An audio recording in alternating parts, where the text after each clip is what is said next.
Hello बच्चों, स्वागत है आपका अपनी क्लास में। आज जिसका विषय है पश्चिमी प्रवाह की नदियां, तो मैं बहुत संक्षिप्त में लेकिन बहुत रोचक तथ्य आपको बताऊंगा और इतने से ही 2 से 3 कभी कभी तो 5 प्रश्न आपके आसानी से हल हो जाएंगे।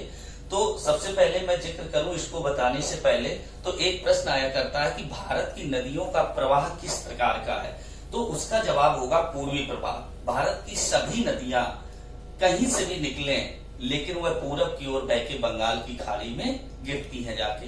लेकिन आज इस वीडियो में हम लोग जिन नदियों की बात कर रहे हैं उनमें कोई भी पूरब की ओर नहीं बहती है। ये सारी की सारी नदियां उनका अपवाद है और ये पश्चिम की ओर बहती हैं। तो हम पश्चिमी प्रवाह की नदियों की बात करेंगे। अब पश्चिमी प्रवाह की नदियों की बात करें तो पश्चिमी प्रवाह की नदियों में आपस में समानता भी है, तो उसी समानता को लेकर हमने एक शब्द लिख दिया समानता। तो इसको आप समानता ऐसे लें और इसको हमने 3 हिस्सों में बांट के पढ़ा रहे हैं आपको, फर्स्ट, सेकेंड एंड थर्ड। तो पहले अब फर्स्ट पार्ट आपको बताते हैं। हमने कहा ये पश्चिमी प्रवाह की नदियां हैं और इनमें एक समानता है। समानता के चारों लेटर्स को हम लोगों ने लिख दिया सा, मा, ना और ता। यहाँ सा से मतलब साबरमती, मा से मतलब माही, ना से मतलब नर्मदा और ता से मतलब ताप्ती। तो इस समानता का अर्थ हो गया साबरमती, माही, नर्मदा और ताप्ती। अब इनमें समानता क्या है? इनमें समानता ये है कि ये सारी की सारी पश्चिम की ओर बहती हैं और जाके अरब सागर में जो खंभात की खाड़ी है उसमें गिरती हैं। तो ये इनमें समानता हो गई। अक्सर पूछा जाता है कि वो कौन सी नदियां हैं जो अरब सागर में गिरती हैं, तो आप देखिए इन्हीं 4 में से कोई एक विकल्प दिया होगा, साबरमती, माही, नर्मदा और ताप्ती। क्योंकि भारत में यही मात्र 4 नदियां हैं जो कि अरब सागर में गिरती हैं। इनके अलावा कोई भी नदी अरब सागर में नहीं गिरती है। सारी की सारी नदियां पूर्वी प्रवाह की हैं और बंगाल की खाड़ी में गिरती हैं। तो इस समानता शब्द ने आपके एक प्रश्न को हल करा दिया। वो क्या है कि ये साबरमती, माही, नर्मदा और ताप्ती ये सभी नदियां कहाँ गिरती हैं?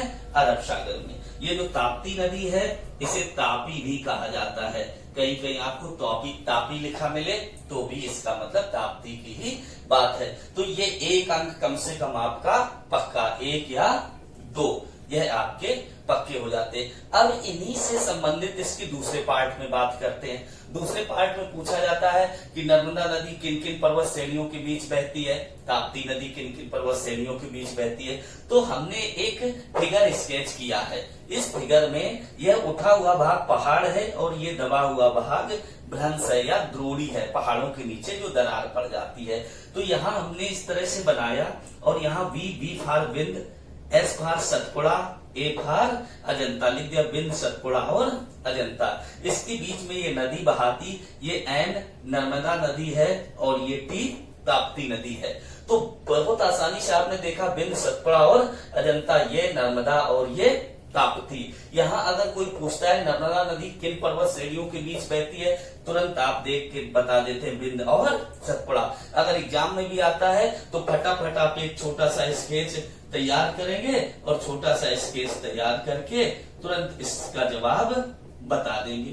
तुरंत बता देंगे कि नर्मदा नदी बिंद और सतपुड़ा के बीच, जबकि ताप्ती नदी सतपुड़ा और अजंता के बीच में बहती है। वैसे बहुत कठिन क्वेश्चन होता है, बच्चों को करने में पसीने छूट जाते हैं, लेकिन आपके दिमाग में छोटा सा यह फिगर है, आप तुरंत इसका जवाब निकाल देंगे। कभी कभी ये पूछता है कि कौन सी नदियां हैं जो द्रोणी से होकर बहती हैं, भ्रंश से होकर बहती हैं, घाटी से होकर बहती हैं। वो यही नदियां हैं। यहाँ से आपको दिख भी रहा है कि ये भ्रंश में होके बह रही है, नर्मदा और ताप्ती। इनको ऐसे भी आप याद कर सकते हैं, VNSTA की बिंद, नर्मदा, सतपुड़ा, ताप्ती और अजंता, या विनम्र सत्ता आपने लिख दिया। यहाँ से आप बिंद, नर्मदा, सतपुड़ा, ताप्ती और अजंता, इस तरह से आप इसको कर सकते हैं। जैसे आपको लगे आप बहुत आसानी से इसका जवाब बता सकते हैं। इसके बाद अगर हम लोग देखें इसका थर्ड पार्ट, तो इसके थर्ड पार्ट में हम लोग देखते हैं कि नर्मदा और ताप्ती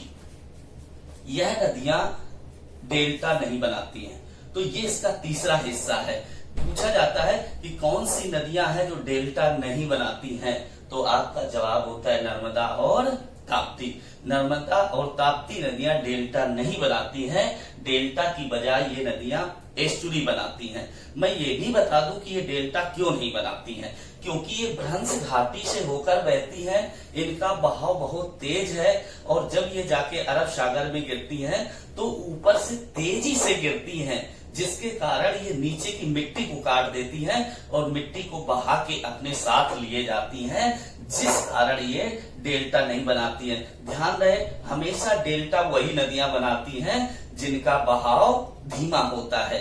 इसके बाद इससे संबंधित और बात करें तो जो नर्मदा नदी है ये अमरकंटक की पहाड़ियों से निकलती है और इसी नर्मदा नदी पर धुआंधार अथवा भेड़ाघाट अथवा कपिलधारा, ये तीनों एक ही नाम है, एक ही नाम। धुआंधार को ही भेड़ाघाट जानते हो, भेड़ाघाट को ही कपिलधारा के नाम से जानते हैं। ये जलप्रपात बनाती हैं। तो यहाँ पर आपने देखा कि ये नदियां कहाँ जाके गिर रही हैं, क्यों गिर रही हैं। एक क्वेश्चन यहाँ से आपका सॉल्व हुआ, 2 क्वेश्चन कम से कम यहाँ से सॉल्व हुए, 1 क्वेश्चन यहाँ से सॉल्व हुआ। इस छोटे से डिस्क्रिप्शन से आप कम से कम अपने 5 क्वेश्चन बहुत आसानी से, जिसको कहते हैं खेलते खेलते, आप सॉल्व कर सकते हैं और दिमाग पर किसी तरह का बोझ भी आपके नहीं होगा। बहुत आसानी से आप समझ गए कि कौन सी नदियां हैं जो अरब सागर में गिरती। आपने कहा साबरमती, माही, नर्मदा और ताप्ती, समानता। इसके बाद आपने कहा कि कौन सी नदी है जो बिंद सतपुड़ा के बीच बहती, तो आपने बता दिया नर्मदा।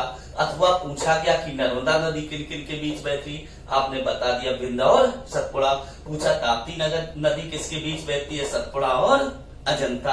इसके बाद यह कहा गया कि कौन सी नदी है जिस पर धुआंधार जलप्रपात स्थित है, आपने बता दिया नर्मदा नदी। कौन सी नदियां हैं जो डेल्टा नहीं बनाती हैं, आपका जवाब था नर्मदा और ताप्ती। कौन सी नदियां हैं जो एस्चुरी बनाती हैं, आपका जवाब था नर्मदा और ताप्ती। पूछा कौन सी नदियां हैं जो भ्रंश घाटी से अथवा द्रोणी से होकर बहती हैं, आपका जवाब था नर्मदा और ताप्ती। इसके बाद अगर हम लोगों ने यह देखा धुआंधार और भेड़ाघाट जलप्रपात कहाँ पूछेगा कि ये कहाँ पर स्थित है, तो आपका जवाब हो जाएगा मध्य प्रदेश में जबलपुर के पास, मध्य प्रदेश में जबलपुर के पास। इस प्रकार आप ये तीनों पार्ट के जवाब बहुत आसानी से दे सकते हैं और आप अपने 3 से 5 अंक आसानी से सुरक्षित कर सकते हैं। उम्मीद है आपको वीडियो बहुत पसंद आया होगा। आपको पसंद आया है, आप इसको लाइक किए, सब्सक्राइब करिए, शेयर करिए, साथ ही साथ अपने कमेंट और सुझाव भी लिखिए। बहुत बहुत धन्यवाद।